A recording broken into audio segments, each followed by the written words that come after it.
আল্লাহ রাব্বুল আলামিন কোরআনে কারীমের মধ্যে বিভিন্ন বিষয়ে আলোচনা করেছেন, আলোকপাত করেছেন। আল্লাহ পাক মানুষের চারিত্রিক বর্ণনাও তুলে ধরেছেন। মানুষ কি কি করে সেটাও আল্লাহ তাআলা মানুষকে জানিয়ে দিয়েছেন। মানুষ বিপদে পড়লে কি করে?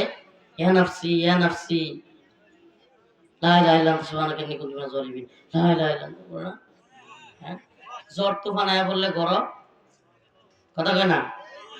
ঘরের মধ্যে যখন ঝড় তুফানে বাড়ি মারে টিনের ঘরের চালের মধ্যে ধাপ করে ওঠে লা ইলাহা ইল্লা আনতা সুবহানাকা ইন্নী কুনতু মিনাজ জালিমিন। একটু পরে যখন ঝড় তুফান থামিয়া যায় সাথে সাথে একটা সিগারেট জ্বালা সুখ টান দেয়। কথা ঠিক কিনা? এই কাজগুলো মানুষের স্বভাব। এটা আমরা শুধু জানি না, আল্লাহও জানে। আল্লাহ বলেন ফাইযা রাকিবু ফিল ফুলকি দা'উল্লাহ মুখলিসিনা লাহুদ্দিন فلما نجاهم إلى البر إذا هم يشركون সাউন্ড সিস্টেম যারা ব্যবস্থাপনা করছেন, মঞ্চে তো আওয়াজই নেই, এটার কারণটা কি? আস্তে আস্তে আস্তে আস্তে মানে মঞ্চে আওয়াজ লাগবে। মঞ্চে মনিটরের সাউন্ড নাই একেবারে। প্রয়োজনে একটা বক্স ঘুরায় দেন মঞ্চের দিকে, প্রয়োজনে একটা বক্স, দুইটার যে কোনো একটা বক্স ঘুরায় দেন। আসলে কি করে জানেন, অনেক সাউন্ড সিস্টেমরা অনেক জিনিস আনে, কিন্তু প্যান্ডেলে এবং মঞ্চে সুন্দর করে সাউন্ড ক্লিয়ার করতে পারে না। বাহিরে ব্যাপক আওয়াজ দেয়, কিন্তু মঞ্চে কি হয় না? এই যে মাশাআল্লাহ একটা হয়েছে, জাযাকাল্লাহ।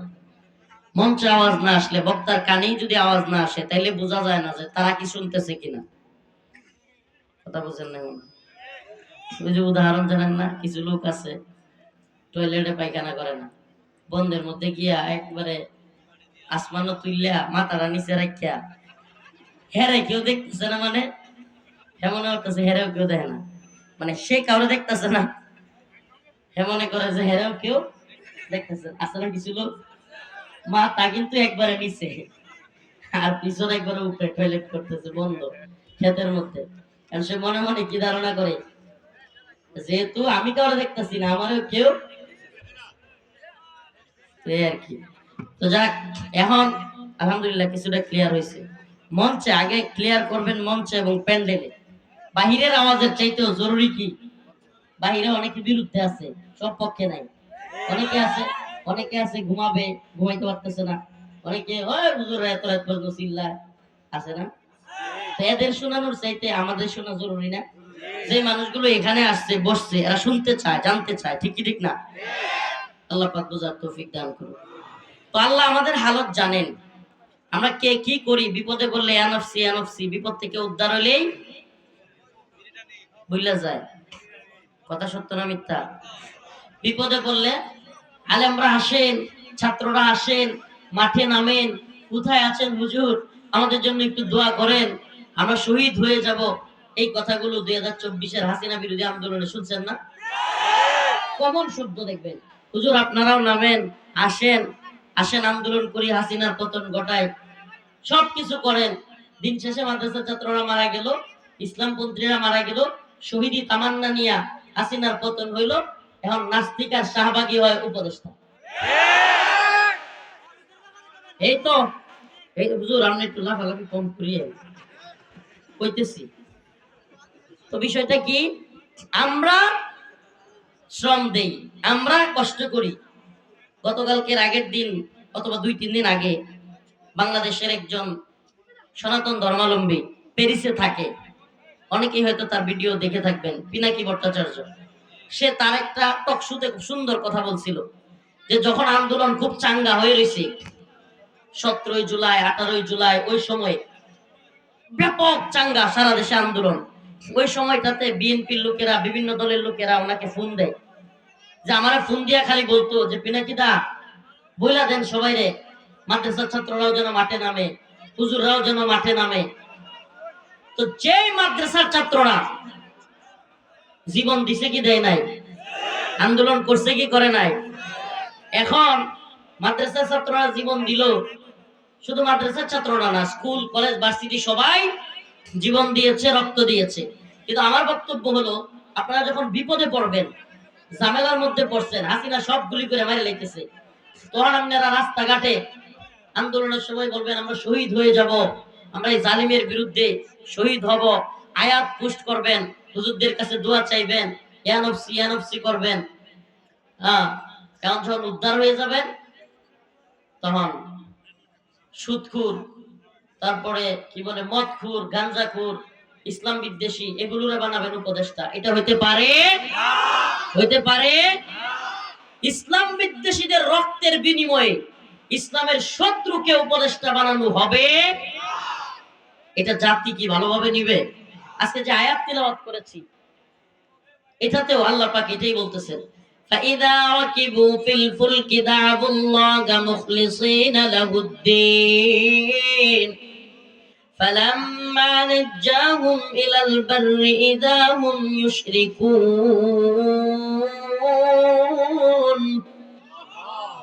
আল্লাহ রাব্বুল আলামিন বলেন, فَإِذَا رَكِبُوا فِي الْفُلْكِ, যখন তারা নৌকার মধ্যে আরোহণ করে, যখন তারা সমুদ্রে কিংবা নদীতে নৌকায় আরোহণ করে, সাগরের মধ্যে নৌকায় আরোহণ করে, দাউল্লাহ মুখলিসিনা লাহুদ্দিন, ঝড় তুফান আসলে তারা আল্লাহকে একনিষ্ঠভাবে ডাকে। কিভাবে ডাকে? যখন নৌকার মধ্যে ঝড় তুফান আসে তখন কি করে? আল্লাহ আল্লাহ আল্লাহ লা ইলাহা ইল্লা আনতা সুবহানাকা ইন্নী কুনতু মিনাজ জালিমিন, লা ইলাহা ইল্লা আনতা সুবহানাকা ইন্নী, কাঁপতে থাকে আর পেতে থাকে। আমাদের এলাকায় একটা মজার ঘটনা ঘটছিল, আমাদের সামনে, আমাদের বাড়ির সামনে এক গারো চিনেন? হ্যাঁ, হাজং গারো পাহাড়ি। তো মহিলা নিয়ে যাচ্ছে, মহিলা নিয়ে তার বউ মনে হয় সম্ভবত মোটরসাইকেলে যাচ্ছে। তো আমাদের বাড়ির সামনে রাস্তাটা তখন বৃষ্টির দিন ছিল, প্রচন্ড কাদা, প্রচন্ড কাদা, প্যাক প্যাক প্যাক, বুঝলেন তো? নেত্রকোনা কিশোরগঞ্জ প্যাকও করে না, কাদা প্যাক। এই প্যাকের মধ্যে আপনার গাড়ি যাইতেছে, রাস্তা একবারে কাঁচা। তো এই গারো বেড়া আর বেডি প্যাকের মধ্যে মোটরসাইকেল যাইতেছে, হঠাৎ করে উল্টে পড়ে গেছে। পড়ে গিয়া গারো বেড়াটা একবারে সবার সামনে, গোলাবান অনেকটা আছে মুসলিম, জোরে জোরে কইতেছে আল্লাহ আল্লাহ আল্লাহ আল্লাহ আল্লাহ। এইভাবে বিপদে বললে কি কয়? সুবহানাল্লাহ। এই আয়াত যেটা পড়ছি, এটা শানে নজুল এমন। শানে নজুল হলো আবু জাহেলের ছেলে ছিল, নাম হলো ইকরামা। কি নাম? যদিও তিনি পরবর্তীতে মুসলমান হয়ে গিয়েছেন। ইকরামা রাদিয়াল্লাহু আনহু, বাবা কুখ্যাত ইসলাম বিদ্বেষী, ছেলে সুবহানাল্লাহ আল্লাহর নবী সাহাবা। সুবহানাল্লাহ কয় না? এমন দিন কে দেখাইতে পারবে? সুবহানাল্লাহ। আবু জাহেলকে কে মারছে? মুআজ রাদিয়াল্লাহু আনহু। তারা রাসূলের কি ছিলেন? সাহাবী। রাসূল সাল্লাল্লাহু আলাইহি সাল্লাম অর্ডার দিলেন, আবু জাহেলকে গিয়ে সাহাবায়ে কেরাম হত্যা করলো। আর আল্লাহর কুদরতটা দেখেন, যেই ব্যক্তি তার বাবাকে হত্যা করলো, দিন শেষে সেই ব্যক্তির কাছে উনি বায়াত নিলেন, ইসলাম কবুল করলেন। আমরা এটাকে ওইভাবে চিন্তা করি না। আচ্ছা বলেন তো, আপনার বাবারে বা আমার বাবারে কেউ যদি মারতো, যত বড় পিসা হুজুরি হোক, এই পিসা হুজুরের কাছে গিয়ে আমরা জীবনে মরি দিলাম হইলে, হ্যাঁ, কেমনে সুযোগ খুঁজলাম? আল্লাহর বীর, তোর একদিন মেরালাম, একদিন তোরে আমি, আমার বাবারে মারছো। বাপ ভালো না খারাপ, সন্তান এটাও দেখে না। বাপের মানলে সন্তানের গায়ে লাগে কি লাগে না? সুবহানাল্লাহ। ইসলাম কি শিক্ষা দিল? হ্যাঁ, ইকরামার বাবা আবু জাহেলকে সাহাবায়ে কেরাম হত্যা করেছে রাসূল সাল্লাল্লাহু আলাইহি ওয়াসাল্লামের অর্ডারে, অথচ সেই রাসূলের কাছে ইকরামা রাদিয়াল্লাহু আনহু ইসলাম কবুল করছে। তো উনি আপনার যখন রাসূলুল্লাহ সাল্লাল্লাহু আলাইহি ওয়াসাল্লাম মক্কা বিজয় করলেন, শানে নজুল কইতেছে আর কি আয়াতে, মক্কা বিজয় করলেন, তখন সে ভয়ে যে মক্কা বিজয় করছে, রাসূল হয়তো তা করে মারবো, এই চিন্তা করে ইথিওপিয়ায় যাওয়ার চিন্তা করলেন। ইথিওপিয়া জাহাজে উঠছেন, ইথিওপিয়া চলে যাবেন মক্কা ছেড়ে। এখন জাহাজের মধ্যে এমন ঝড় তুফান শুরু হয়েছে, ব্যাপক ঝড় তুফান, এখন ভয়ঙ্কর অবস্থা তৈরি হয়েছে। জাহাজের যে ক্যাপ্টেন পাইলট, সে সবাইকে ডাইকা ডাইকা বলতেছে, এই যে ঝড় তুফান শুরু হয়েছে, আসেন সবাই আল্লাহকে ডাকি, এই ঝড় তুফান থেকে আল্লাহ ছাড়া কেউ উদ্ধার করতে পারবো না। ইকরামা রাদিয়াল্লাহু আনহু তখন মুসলমান হন নাই, উনি বলতেছে, হে ক্যাপ্টেন, কি বলো? যদি এই জ্বর থেকে একমাত্র আল্লাহ উদ্ধার করতে পারে, তাইলে আমি সাক্ষ্য দিচ্ছি সেই আল্লাহ জমিনেও আমাদেরকে উদ্ধার করতে পারে। যে আল্লাহ সমুদ্রে আমাদেরকে রক্ষা করতে পারে, সে আল্লাহ জমিনেও আমাদেরকে রক্ষা করতে পারে। এবং আমি এটাও ওয়াদা করতেছি, যদি আমি এই সমুদ্রের এই ঝড় তুফান থেকে বেঁচে যাই, আমি মুহাম্মদ সাল্লাল্লাহু আলাইহি সাল্লামের হাতে হাত রেখে ইসলাম কবুল করব। সুবহানাল্লাহ বলে। সত্যি সত্যি তাই হয়েছিল। ইকরামা রাদিয়াল্লাহু আনহু ওই জাহাজ ডুবে নাই, উনি ফিরে আয়েশা রাসূলের হাতে হাত রেখে কালিমা পড়ছিলেন। সুবহানাল্লাহ। বাপ আবু জাহেল, বাপ কে? আর সন্তান সাহাবী। সুবহানাল্লাহ। কুখ্যাত আবু জাহেলের ছেলে, তিনি হয়ে গেলেন রাসূলের সাহাবী। আমি আবারও বলতেছি, আমি অসুস্থ, পিঠের মধ্যে ব্যথা করে, আমি বেশিক্ষণ কথা বলতে পারবো না, কয়েকটা কথা বলে যাই। তাইলে আল্লাহ পাক বিপদ থেকে বাঁচান, বাঁচান কি বাঁচান না? নৌকা যখন ডুবতে থাকে তখন আমরা কি বলি? জীবনে কোনোদিন নৌকায় বিপদে পড়ছেন? আমি পড়ছি। আপনাদের এলাকায় তো এরকম নদী নাই, আমরা পড়ছি। নৌকা যখন বিপদে পড়ে, হাই রে, তখন চিনা যায় আল্লাহ আছে। সুবহানাল্লাহ। কিংবা ওই আপনার বিমানের মধ্যে যখন ঝড় তুফানে অ্যাটাক করে, অনেক সময় বিমান হঠাৎ করে ঝড় আসলে, বাতাস আসলে বিমান ঠাপ করে 100 200 কিংবা 1000 গজ নিচে পড়ে যায়, ঠাপ করে নিচে পড়ে যায়। তখন কলিজা একবারে এমন করে ওঠে। এই অবস্থায় বোঝা যায়, হায় রে মানুষ, আল্লাহ আল্লাহ আমার বাঁচা। যে জীবনে নামাজও পড়ে না, আর কি কয় সুবহানাল্লাহ সুবহানাকা ইয়া রব। এই মুহূর্তটা আবার হইব, এই মুহূর্তটা আবার আসবে। জাহান্নামের ময়দানে মাহশারে যখন বিচার শুরু হয়ে যাবে, नबी ने फरमाया जब जहन्नम आएगी और एक चीख मारेगी, जहन्नम एक বিকট আওয়াজ মারবে, এমন জোরে শব্দ করবে, সব মুসলমান জাহান্নামের চিৎকারের ভয়ে হাঁটু হাঁটু আছে না, আমি যদি দেখাইতে পারতাম, হাঁটুগুলো এই যে জমিনের মধ্যে এইভাবে বাঁশ দিয়া পয়রা খালি করব, জমিনের মধ্যে এইভাবে দাঁড়ানো থাকে, জাহান্নামের চিৎকারের ভয়ে ঠাস করে পড়ে যাবে সব মানুষ। পড়ে গিয়ে উপর দিব, ইয়া রব নফসি নফসি নফসি নফসি, ইয়া আল্লাহ আমারে বাঁচান, ইয়া আল্লাহ আমারে বাঁচান, ইয়া আল্লাহ আমারে বাঁচান। কি মনে করছেন সাধারণ মানুষ? পিসা আলেম বক্তা মুফতি শাইখুল হাদিস সব চিল্লায় চিল্লায় বলতে থাকবে, ইয়া রব নফসি নফসি নফসি নফসি, আল্লাহ আমারে বাঁচান আমারে বাঁচান।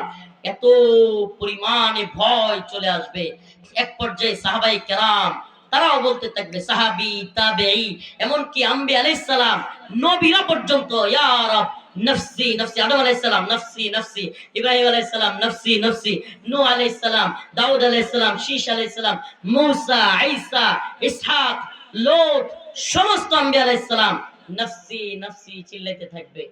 হঠাৎ করে একটা কোণ থেকে, একটা সাইড থেকে আওয়াজ আসবে, ইয়া রব উম্মতি উম্মতি, আয় আল্লাহ আমার উম্মতকে বাঁচান আমার উম্মতকে বাঁচান। সুবহানাল্লাহ। ফিদাকা আবি ওয়া উম্মি ইয়া রাসূলুল্লাহ, ফিদাকা আবি ওয়া উম্মি ইয়া রাসূলুল্লাহ, ফিদাকা আবি ওয়া উম্মি ইয়া রাসূলুল্লাহ। আল্লাহর রাসূল আপনার জন্য আমাদের জীবন, আমাদের বাবা মা সব কুরবান করব। পুরো পৃথিবীতে আমাকে বলেন, আপনারা হইউল্লাহ এই যেটা কথা কয় মঞ্চ ধরে নিয়ে আসেন, একটা কথা বললে একবার মঞ্চ ধরে নিয়ে কথা বলতে পারতেছেন এত কথা, আস্তে আপনারা ঠিক বলবেন না, যেটা কথা বলবে ভলান্টিয়াররা ধরে একবার জোরে গাটটা ধরে এখানে ধরে নিয়ে আসবেন। আপনারা কি শুরু করছেন এখন? একেবারে বেশি লাফালাফি করতেছেন, শুনতে না পারলে দেখতে না পারলে দাঁড়ায় থাকে। কিন্তু এত মানুষ হয়েছে এখানে, কি আপনাদের কি সবারই কি সম্ভব নাকি এখানে করা? আপনারা চুপ থাকতে হবে, নাহলে কিন্তু আমি মাইক ছেড়ে দিব। ভাই এত গুরুত্বপূর্ণ কথা বলতেছি, তারপরেও তারা কথা বলতেই আছে, বলতে মাইক ছেড়ে দিব আমি সোজা। চুপ, দয়া করে ভাই মনে কষ্ট নেবেন না, কষ্ট লাগে এগুলো। তো বলতেছিলাম, একটা পাশ থেকে আওয়াজ আসবে, উম্মতি উম্মতি ইয়া রব আমার উম্মতকে বাঁচান আমার। আমি একটা কথা প্রায় প্রোগ্রামেই বলতেছি, আপনারা খেয়াল করছেন কিনা আমি এই কথাটা বলতেছি, যে দেখেন এদেশের একজন নেত্রী, সে কি করে নাই, বইয়ের মধ্যে তার বাবার ইতিহাস, বাবার ছবি, আদালতে অফিসে বাবার ছবি বাধ্যতামূলক, টাকার মধ্যে বাবার ছবি বাধ্যতামূলক, বিডিআর, র্যাব, আর্মি, পুলিশ, এদের বুকে একটা বোল্ট আলাদা লাগায়া ওই বোল্টুতে তার বাবার ছবি। এরপরে এরপরে রাস্তার মোড়ে মোড়ে ভাস্কর্য, মূর্তি সব জায়গায় তার বাপেরে প্রতিষ্ঠিত করতে চাইছে। আর আল্লাহর কি কুদরত, 16 বছর গেছে, 16 মিনিট যেতে পারে নাই, তার বাবার মূর্তি ধইরা মারছে টান, মুজিব হয়ে গেছে খান খান। অথচ গোটা পৃথিবীতে আপনি একটু, সুবহানাল্লাহ, একটু আপনি তাকায় দেখেন, গোটা পৃথিবীতে একটা ছবি নাই, টাকার ছবির দরকার হয় না, বল্টুর মধ্যে ছবি নাই, একটা ভাস্কর্য নাই, মূর্তি নাই, অথচ ওই ব্যক্তিকে নিয়ে, উনাকে নিয়ে গোটা পৃথিবীর সবচাইতে বড় ক্ষমতাধর ব্যক্তিও যদি একটা বিরুদ্ধে কথা বলে, উম্মতে মুসলিমার শত শত কোটি যুবক, শত শত কোটি মুসলমান একত্রে এমন হুঙ্কার দেয়, পুরো পৃথিবী প্রকম্পিত হয়ে যায়। দেখুন মানে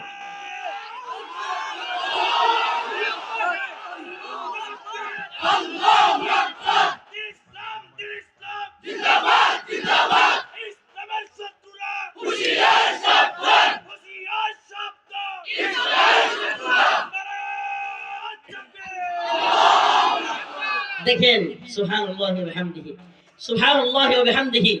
আল্লাহ পাক চাইলে কি না পারেন, একজন টাকার মধ্যে, ছবির মধ্যে, অফিসে, আদালতে, মানুষের বুকের মধ্যে, বল্টুতে, প্রশাসনের জায়গায়, এরপরে ভাস্কর্যে, মূর্তিতে, সব জায়গায় কত কিছু কইরাও কিছুই করতে পারে নাই। আর একজনের পুরো পৃথিবীতে একটা ছবিও নাই। সুবহানাল্লাহ ইয়া রাব, সুবহানাল্লাহ, একটা ছবিও নাই, একটা ভাস্কর্যও নাই। এই ভালোবাসা কোথায় জানেন? অন্তরে। এই ভালোবাসা দিলে বাবার চেয়েও বেশি আমরা রাসূলকে ভালোবাসি, ঠিক কি ঠিক না? ভাইয়ের চেয়েও বেশি আমরা রাসূলকেই ভালোবাসি। ফিদাকা আবি ওয়া উম্মি ইয়া রাসূলুল্লাহ, ফিদাকা আবি ওয়া উম্মি ইয়া রাসূলুল্লাহ। ইয়া রাসূলুল্লাহ, আপনার জন্য আমাদের জীবন কুরবান হোক, আমাদের বাবা মা সব কুরবান হোক, তবু রাসূলকে নিয়ে কটূক্তি করবে আমরা বরদাস্ত করব একেবারে সাইজ করে দিব। মান সাব্বা নবিয়ান ফাকতুলু, কোনো কথা নাই, রাসূলকে কটূক্তি করলে, গালি দিলে তার শাস্তি ওয়াজিবুল কতল, কল্লা থেকে, তার ঘর থেকে তার কল্লা আলাদা হয়ে যাবে। সুবহানাল্লাহ। এই ব্যাপারে সমস্ত ইমামরা একমত, রাসূলকে নিয়ে কটূক্তি করলে শাস্তি মৃত্যুদণ্ড। এই ভালোবাসা অন্তর থেকে আসে। আমরা এই ব্যাপারে আমরা আকস্মিক, কোন রাজনীতি, কূটনীতি, বহির্বিশ্ব, এই কসুর বহির্বিশ্ব তোরা দেখলাম, আমাদের রাসূলকে নিয়ে কটূক্তি করলে আমরা কোন বহির্বিশ্ব বুঝি? আমরা একমাত্র বুঝি আমাদের রাসূলকে নিয়ে তোরা কিছু বলতে পারবি না। এতে তোরা আমাদেরকে মৌলবাদী ক, জঙ্গিবাদী ক, উগ্রবাদী ক, জাহান্নাম চাই ক। তো বলতেছিলাম, فإذا ركبوا في الفلك دعوا الله مخلصين له الدين فلما نجاهم إلى البر إذا هم يشركون। আল্লাহ রাব্বুল আলামিন বলেন, সমুদ্রের মধ্যে যখন নৌকার মধ্যে উত্তাল ঢেউ তরঙ্গ, ঝড় তুফান শুরু হয়, তখন দাউল্লাহ মুখলিসিনা লাহুদ্দিন, তখন তো মানুষেরা কি করে, খুব একনিষ্ঠতার সাথে আল্লাহকে ডাকে। ফালাম্মা নাজ্জাহুম মিনাল বাররি ইযা হুম ইউশরিকুন। আবার যখন আল্লাহ পাক সেই উত্তাল তরঙ্গ থেকে, ঝড় তুফান থেকে উদ্ধার করে, সাথে সাথেই শিরিক শুরু করে দেয়।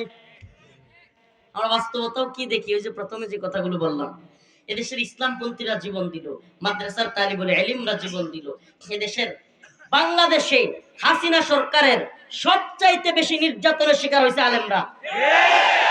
আমরা এত নির্যাতনের শিকার হলাম, আর উপদেষ্টা হয় এই ফারুকি, শাহবাগী, নাস্তিক প্রেমী, ইসলাম বিদ্বেষী, প্রথম আলো আর ডেইলি স্টারের এজেন্ট এই ফারুকি হয়ে যায় উপদেষ্টা। এর চাইতে বড় লজ্জার আর কিছু আছে? আমরা বারবার আহ্বান জানাচ্ছি, বলতেছি যে আপনারা আমাদেরকে বলেছিলেন যে আমাদের ভুল হলে বলবেন, ধরায়া দিবেন, আমরা ধরায়া দিচ্ছি। যদি আপনারাও হাসিনার মতো ঘুমাইরা থাকেন, মানে তেরামি শুরু করেন, আমরাও তেরামি জানি। অতএব আমাদের কথাগুলো শুনুন, আমাদের কনসেপ্ট গুলো, আমাদের পালস গুলো বুঝার চেষ্টা করুন। আমরা কি বলি? আমরা এই জাতির পক্ষে কথা বলি।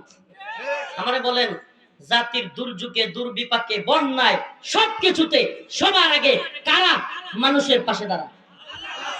সত্য না মিথ্যা? এদেশের আলেম সমাজ বন্যা হোক, যে কোনো দুর্যোগ হোক, লাভ দিয়া জনগণের পাশে দাঁড়ায়। আর এই আলেমগণকে যারা লাঞ্ছিত করবে, যারা আল্লামা শাহ আহমদ শফি রাহিমাহুল্লাহকে তেতুল হুজুর বলবে, এদেরকে উপদেষ্টা কমিটিতে থাকতে দেওয়া হবে না। এরা থাকতে পারবে না ইনশাআল্লাহ।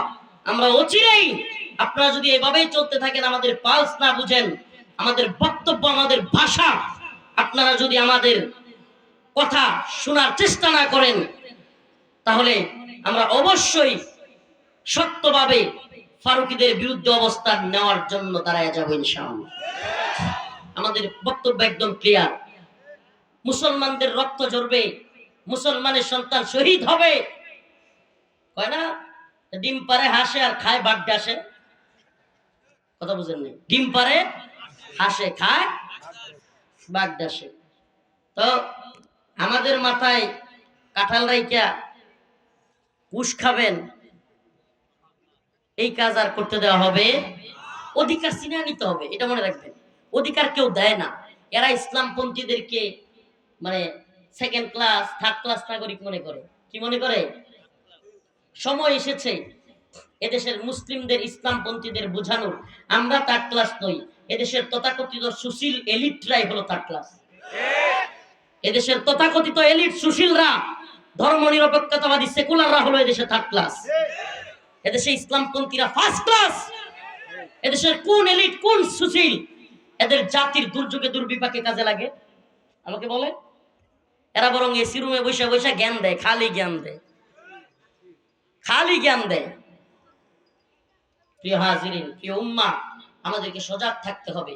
সমস্ত ষড়যন্ত্রের বিরুদ্ধে নিজেদের অধিকার আদায় করার তামান্না রাখতে হবে। আমরা আমাদের অধিকার নিজেরা আদায় না করলে, এ ভাই, যে জাতি স্বপ্ন দেখতে জানে না, সেই জাতি কখনো সফল হয় না। আমরা কি এই 2 দিন পরে পরে একটা একটা বদলিবে আর ইসলাম বিরোধী শক্তি আসবে? আমি তো বলি, অবস্থা যেমন শুরু হয়েছে, আল্লাহ না করুক আবারও আলেম ওলামারা বিপদে পড়তে পারে। লিখে রাখেন, আমি ছোট মানুষ বললাম। অবস্থা যা শুরু হয়েছে, আগে ভারতের এজেন্ডা বাস্তবায়ন হইতো, এখন যদি আমেরিকার এজেন্ডায় বাস্তবায়ন হয়, আমাকে বলেন, মীর মুগ্ধ, আবু সাইদ, শত শত মাদ্রাসার ছাত্র, শত শত স্কুলের ছাত্র, শত শত আলেম এভাবে জীবন দিয়েছে এদেশে ইসলাম বিরোধী শক্তি আনার জন্য, এদেশে সমকামী এজেন্ডা বাস্তবায়ন হওয়ার জন্য, এদেশে ট্রান্সজেন্ডার বিরোধী, ট্রান্সজেন্ডার মতবাদ বাস্তবায়ন হওয়ার জন্য, এদেশে আমেরিকা কি কয় এই প্রেসক্রিপশন নিয়ে কাজ করার জন্য। আমরা পাকিস্তানিদের দালালি সহ্য করি নাই। আব্দুল হামিদ খান বাসানি বলেছিলেন, পিন্ডি মানি নাই, দিল্লিও মানব না। পিন্ডি মানে বুঝছেন? রাওয়ালপিন্ডি, পাকিস্তানের। পিন্ডির গোলামির শৃঙ্খল ভেঙে ফেলেছি, দিল্লিরটাও ভাঙবো। তো আমরাও বলি, আমরা পিন্ডিও ভাঙছি, দিল্লিও ভাঙছি, আমরা ওয়াশিংটনও ভাঙবো। আমরা পিন্ডির দালালি মানি নাই, দিল্লির দালালিও মানি নাই, আমরা গোলামি ওয়াশিংটন কিংবা ইউরোপের মানব না। আমরা গোলাম কার? কথা কয় না, গোলাম কার? আমরা দুর্দিনেও আল্লাহর গোলামি করি, সুদিনেও আল্লাহরই গোলামি করি। ঠিকই ঠিক না? নাকি নিফাকি চরিত্র, যে বিপদে আল্লাহ আল্লাহ আল্লাহ বাঁচান, আলেম ওলামারা আসেন, হুজুররা আসেন। এখন হুজুররা থার্ড ক্লাস হয়ে গেছে, তোরা ফার্স্ট ক্লাস হয়ে গেছিস। হ্যাঁ, এত সহজ এটা? প্রিয় হাজিরিন, আপনাদের কাছে একটা মেসেজ থাকবে। এই যে মাইকটা নিয়ে বলা শুরু করেন, কারা নির্যাতিত আলেম অমুক তমুক, আরো কি আম করে কারা নির্যাতিত বানাইতে চান নাকি? আর আপনারা ওয়াজের মঞ্চে খালি কারা নির্যাতিত আলেম আনবেন, বেশি বেশি মানুষ হইব, আর আপনারাও কিছু কালেকশন বেশি পাইবেন, এইটা নাকি? নাকি আরো করে কারা নির্যাতিত হইতে দিবেন? এদেশে আলেম ওলামাদেরকে আল্লাহ না করুক আবারও যদি নির্যাতনের প্ল্যান করে, জাতীয় কিংবা আন্তর্জাতিক চক্রান্তের কারণে নতুন করে কেউ যদি আলেম ওলামাদেরকে কোন ধরনের ষড়যন্ত্র করে বন্দী করবার চিন্তা করে, তাদের বিরুদ্ধে দাঁত ভাঙা জবাব দিবেন তো ইনশাআল্লাহ? এই উম্মার যুবকেরা দাঁত ভাঙা জবাব দিবে তো ইনশাআল্লাহ? আমরা স্বপ্ন দেখি এই উম্মার যুবকদেরকে নিয়ে, সত্যি আমি স্বপ্ন দেখি। 2024 সাল আমাদেরকে চোখে আঙ্গুল দিয়ে দেখায় দিছে। একসময় ফিলিস্তিনের ভিডিও দেখতাম আর মনে মনে কষ্ট লাগতো, হায় রে, বাঙালি মুসলমান কবে এমন হবে? ছোট ছোট বাচ্চা ইসরায়েলি কামানের সামনে গিয়া পাত্তর মিল্লা মারতেছে, সুবহানাল্লাহ। আর আমরা এই 2024 এসে দেখলাম উঠলা উঠলা পুলিশরা ছোট ছোট বাচ্চারা গিয়া ঘুষি মারতেছে পেটের মধ্যে, সুবহানাল্লাহ কয় না? এই সাহসটা, আমি হাসিনা গেছি এত খুশি হয়েছি না যতটা খুশি হয়েছি এই উম্মার যুবকদের জালেমের বিরুদ্ধে বুক পেতে দেওয়ার সাহস দেখি। যে জাতি বুলেটের সামনে দাঁড়াইতে শিখে এই জাতিকে কেউ দামায় রাখতে পারে না। আরেকটা কথা, শেষ কথা বলে যাই, আপনাদেরকে একটা মেসেজ দিই। ক্ষমা কারা পায় জানেন? যারা অপরাধ করার পর অনুশোচনা করে যে আমার ভুল হয়েছে। কিন্তু আপনাদেরকে একটা কথা বলি, এমন কোন আওয়ামী লীগের লোক দেখবেন না যে এতগুলো ছাত্ররে মারছে, আলেমদেরকে মারছে, রিমান্ডে নিছে, ফাঁসি দিছে, এত কিছু করছে হাসিনা, এদেশে ছোট ছোট বাচ্চাদেরকে হেলিকপ্টার থেকে গুলি করছে, তারপরেও একটা আওয়ামী লীগ দেখবেন না যেটা অনুশোচনা হইতেছে। আমি চ্যালেঞ্জ করলাম, আমি এটা নিয়ে 2 দিন আগে লেখা দিছি। বর্তমান বাংলাদেশে আপনারা যদি অনলাইনে একটু ঘাটেন, হিন্দুত্ববাদীদের, ইসকনের এবং আওয়ামী লীগের সবচেয়ে বড় শত্রুর নাম রফিকুল ইসলাম মাদানী। যারা ক্ষমতায় আছে এরাও এত শত্রু না। আমি অবাক হয়ে গেলাম।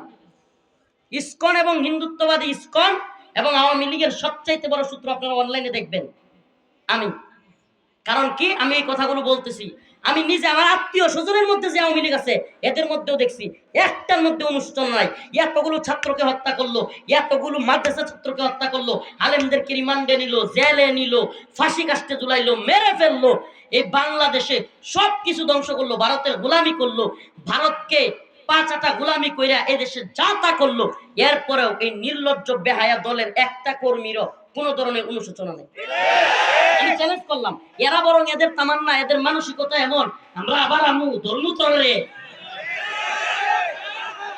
বাস্তব না অবাস্তব? এই বদমাশগুলোর অবস্থা এমন, এরা বেহায়া বেলাজা। এদের একটা কথা মনে রাখবেন, আমি আওয়ামী লীগের বিরুদ্ধে কথা বলতাম না সত্যি, কারণ এখন আওয়ামী লীগের কথা বলে লাভ কি?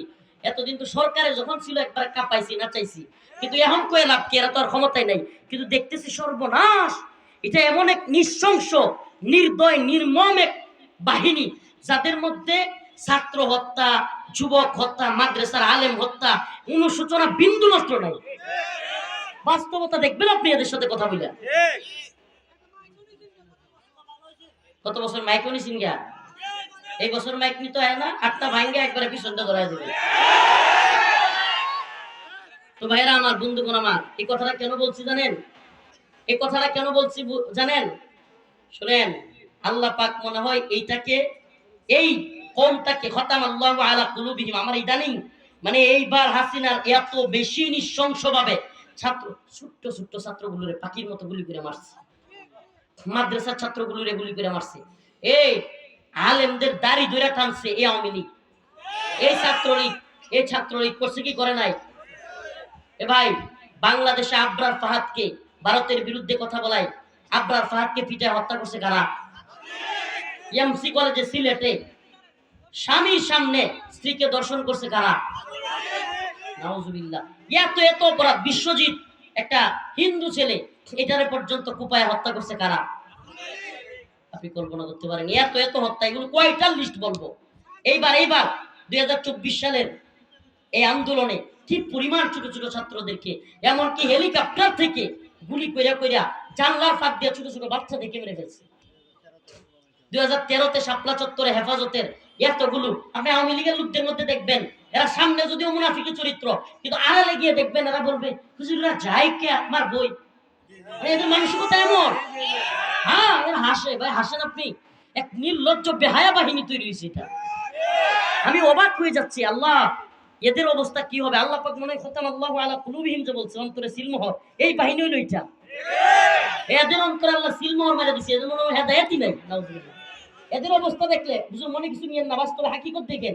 আমি আমার আত্মীয় স্বজনের মধ্যে আওয়ামী লীগ যেগুলো, এদের মধ্যে কোনো পরিবর্তন দেখি না, বরং তাদের নেত্রী আসবে। মানে দেখেন লজ্জা কত বেশি বেহায়া হইলে, যেই নেত্রী তগরে রাইকা পালায় গেছে তারে নিয়ে তো গর্ব না, লজ্জা করা উচিত। বরং এদের মধ্যে লজ্জাও নেই। হাই হাই, এই সত্য না মিথ্যা? আপনারা দেখছেন এমন আওয়ামী লীগ পাইছেন তো?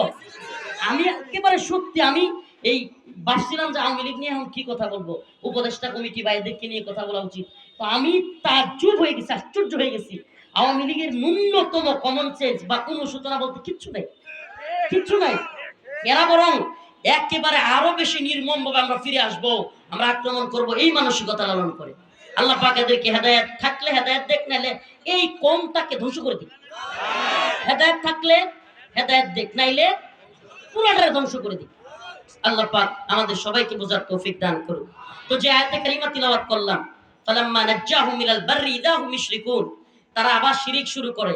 তো আমরা বিপদ থেকে আল্লাহ উদ্ধার করছে, হাসিনা আর আওয়ামী লীগের জুলুম থেকে। এখন আমরা তাইলে ধুমায় নাচ গানা শিরিক করব, খারাপ কাজে লিপ্ত হব, নাকি আল্লাহ শুকরিয়া আদায় করব? আল্লাহ পাক যেন এই ভূখণ্ডে, ভাই 16 বছরে কল্পনা করছিলেন হাসিনা বাচ্চা থাকবো আর এইভাবে কত নইব? বক্তা, মুফতি, শাইখুল হাদিস, ছাত্র, মাদ্রাসা ছাত্র, স্কুলের ছাত্র, সাংবাদিক, কলামিস্ট, লেখক, বুদ্ধিজীবী সব মিলে